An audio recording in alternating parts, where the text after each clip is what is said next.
Pour les syndicats du CHU de Tours, la coupe est pleine. Depuis plusieurs semaines maintenant, ils font face à des urgences engorgées et une surcharge de travail. Résultat, un personnel soignant à bout, psychologiquement et physiquement.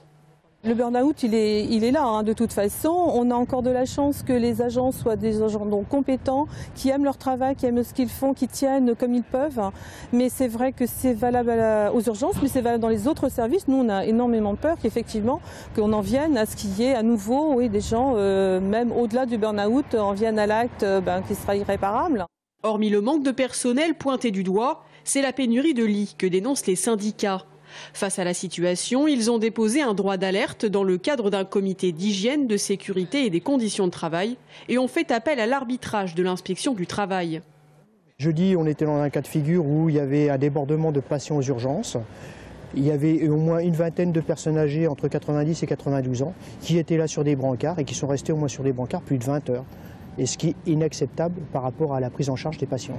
Sachant qu'il y a des périodes où il va peut-être falloir 20 lits, des fois il va en falloir 40 ou 50. Le problème qu'il y a, c'est vrai qu'il manque des lits de médecine au niveau de gériatrie.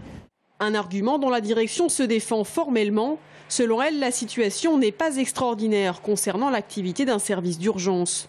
Il ne manque pas de lits, on en a ouvert 10 supplémentaires, mais on arrive à placer à peu près 50 personnes par jour des urgences vers les secteurs hospitaliers. Donc on arrive à faire ça concrètement. C'est simplement compliqué parce que les secteurs hospitaliers ont eux-mêmes leur réservation de lits, ils ont des hospitalisations programmées. Si vous êtes en chirurgie, vous êtes attendu pour une opération, puis après vous allez dans un lit. Donc l'activité de l'hôpital, elle est déjà soutenue. Donc il faut qu'on arrive à faciliter les sorties des patients qui n'ont plus besoin d'être à l'hôpital. Et ça, on le fait chaque matin, chaque jour. On arrive à placer une cinquantaine de personnes dans les services d'hospitalisation. Chaque jour, ce sont en moyenne 140 à 145 patients qui sont pris en charge aux urgences de l'hôpital Trousseau.